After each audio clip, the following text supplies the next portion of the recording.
Let me show you exactly how I took a brand new Shopify store from 0 to 2K per day in just 2 weeks without using Facebook or TikTok ads. What's poppin', people? It's your boy the Beast of Ecom, and I am back with another video dropping nothing but you already know, value bombs. Now, if you watch my content, I'm pretty sure you've probably heard of Facebook ads and TikTok ads. But let's face it, they both come with their fair share of headaches. If you're not getting banned on Facebook ads, then your TikTok ads probably aren't spending. But what if I told you there was another platform that hardly has any of these issues? Now, before I reveal what that platform is and how I was able to use it to take a brand new store from 0 to 2K per day, make sure, of course, you drop a like on this video. And of course, make sure you subscribe to the channel with the notification bell on so that you stay up to date with all of my latest content. So here we are inside of the Shopify store, and you can see here it's a completely brand new account. It doesn't have any compare metrics here.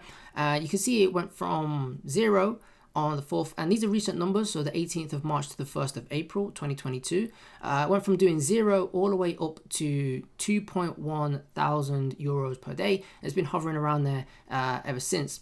And what I want to show you, of course, is how I was able to generate this 8,000 in this period of time, and you know, how I was utilizing this platform to do this. Now, I will just refresh the page. These aren't crazy numbers whatsoever, but there are always some people in the comments who may, you know, say refresh, but I'll just do it anyway. Now, you can see here the numbers are exactly the same. Now, if you're wondering why I've blurred out the conversion rate, the average order value, and the total orders, I've done that because I'm selling on Pinterest, the audience sizes are very small, and it's very easy to find viral products on there by working out the average order value. So to stop competition, I've just blurred those out, and it's something that some people do. Now, you're probably wondering, what is this mysterious platform I was using to generate this 8,000 in 2 weeks? I was using Pinterest ads, and I'm going to show you inside the account as well, and how I was testing the testing strategy and those kind of things so that you can implement it into your own business. So here we are inside of the Pinterest ad account, and you can see here that we spent a total of 2,888 euros to generate that 8,000 euros that I just showed you over this same period of time, as you can see. Now that leaves us around about a 2.7x ROAS-ish, so it's very profitable, okay? And I'll show you that the cost per acquisition cost as well is very low, so it's $12.78 euros. It's actually a little bit lower than this because, of course, due to the Apple update, trackings on all of these advertising platforms aren't as great. But what I will say is that Pinterest is actually tracking a little bit better than Facebook, and I think every other platform is tracking much better than Facebook at this moment in time. Now, one thing I want to draw your eyes to is, of course, this CPM. Look how low this CPM is. This is a €2 CPM, which is extremely pretty much unheard of on Facebook, most definitely, unless you're targeting like India or Brazil or something like that. But these kind of CPMs are low because there is less competition on the platform. You know, everyone's talking about Facebook ads, everyone's talking about TikTok ads, but no one really is talking about how to utilize Pinterest ads, because that's why it's a blue ocean at this moment in time. Now, for those who don't know what CPM is, basically it's the average cost per 1,000 paid impressions.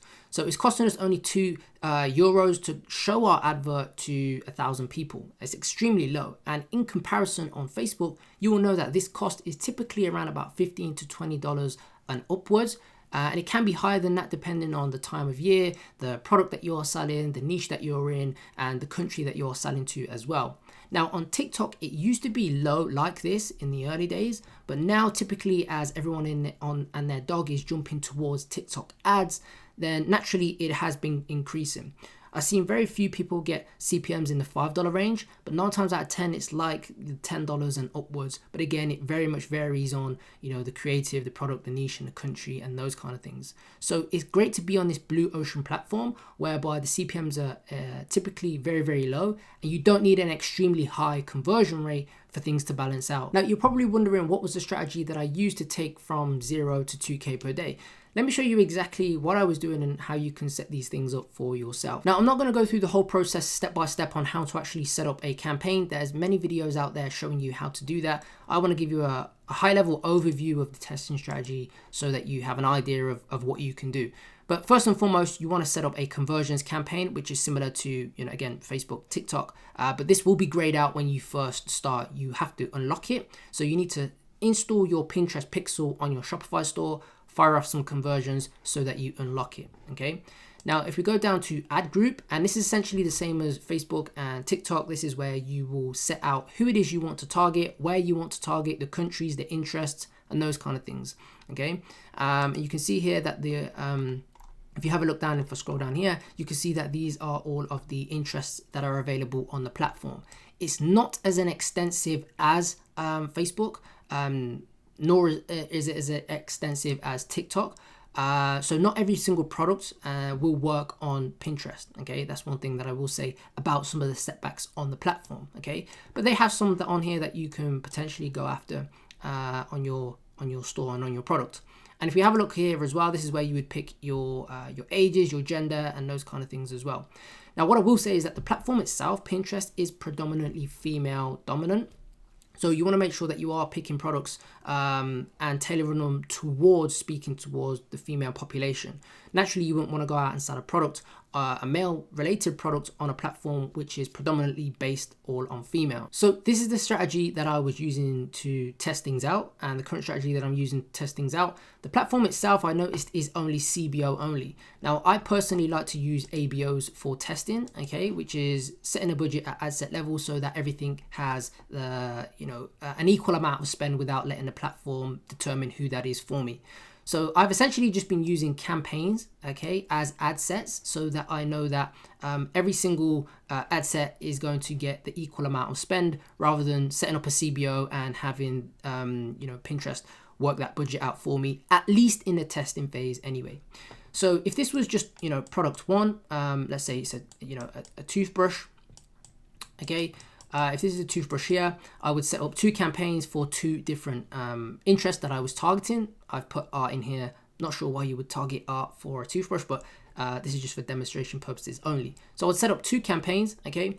And each one would only have 1 ad set in. And then depending on how many creatives you've got, I never really go for anything more than 3. If you've got 2, then great. If you've got 1, again, still go ahead and test it out. Right? And that's how essentially I'm testing things. So I'm using campaigns as ad sets. And again, if you've got more different interests that you actually want to target, you would just set up the same thing and duplicate it, change out the interest, and go again. Now, in terms of scaling, again, I'm no Pinterest expert, but I've applied what I've been using in Facebook ads, TikTok ads, and all of the marketing fundamentals that I have to scale things out. So let's say, for example, this was working here and this was working here. So what essentially you do is you set up what's called CPAs, okay? And it's kind of like manual bidding, right?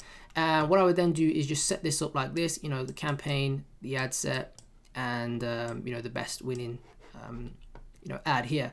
And let's say, for example, we were getting CPAs, so cost per acquisitions, we were getting this at $6. I would take this and first and foremost set this up at this CPA at $6. It may spend, it may not. If it don't, then of course you just want to either bump it up, or you can duplicate this again and change it to 8, see if it spends. Again, if it doesn't, then go to 10, okay? And naturally, the goal of this is to find the right CPA that gives you a sufficient amount of spend, right? Along with a sufficient positive ROAS that you can scale with, which is profitable for yourself. And that's essentially how I've been setting things up in terms of testing and in terms of scale. But any questions that you do have, comment them down below and I'll try my best to answer those out. Now, every single platform has its own nuances that you should take into consideration when you're advertising on a platform.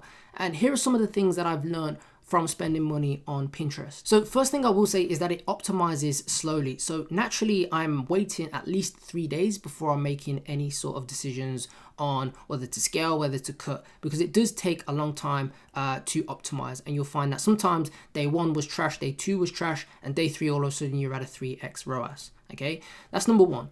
The second thing is, of course, it's not suitable for every niche and product. Like I've mentioned, the platform itself is predominantly females on there. And again, some products just may not work on there. So do keep that in mind. The third thing is, of course, that the audience sizes are small. Now, depending on which country you are targeting, some are going to be smaller than others. So do bear that in mind, but you can still get scale on the platform if you have a solid offer, a solid product, and a solid product page that converts as well. Number 4, the quality of traffic is a little bit lower than, let's say, Facebook and TikTok. Most people on Pinterest are only on the platform for inspiration. They're rarely not there to purchase. And the CVR, your conversion rate will be lower using Pinterest ads than it will be using Facebook ads or TikTok ads. But in comparison, what happens is the CPMs are a hell of a lot lower as well. So this typically balances itself out. You don't have to worry about the quality of traffic being extremely, quality, because of course your CPMs are very low and it's costing you next to nothing to get those people to your website anyway, right? Now, number 5 is product pages need more effort. You need to put some effort into your product pages. Just slapping up a old product page won't work. You want to make sure that you are addressing all of the concerns, all of the highlighted benefits that the person is going to get from purchasing this product, getting rid of any friction. You make sure you got solid proof on there, a little bit of urgency, scarcity. UGC if you've got them on there, FAQs and those kind of things to eliminate any friction that will make them want to click off your actual product page. Now, one thing I do want to stress is for a newbie, these results are not typical. The reason why I'm able to just jump on a brand new platform like Pinterest and get results that I'm getting is because I've learned the fundamentals of marketing. And once you've actually put some work in and understand the fundamentals of marketing, of how to spot a potential winning product, how to then craft a offer and how to actually structure your adverts, and then how to actually build a store that converts, then you can apply these fundamentals to any country, any niche, any product, any platform, and you can get results a hell of a lot quicker than any new person would if they were just to go out to a new platform and just try and shoot in the dark. So hopefully you got some value from this video. If you did, make sure of course you drop a like on this video, helps out the channel, and make sure of course you subscribe with the notification bell on so that you stay up to date with all of my latest content. If you do want to learn more from me personally, then check out my Ecom Beast 2.0 course and private mastermind. The link for that will be down below. If you come from YouTube and use the code YouTube100, you'll get $100 off the course. Hit me up on Instagram and Twitter and we can try and connect on there. But that is it for this video. Take care and I will see you in the next one. Yeah.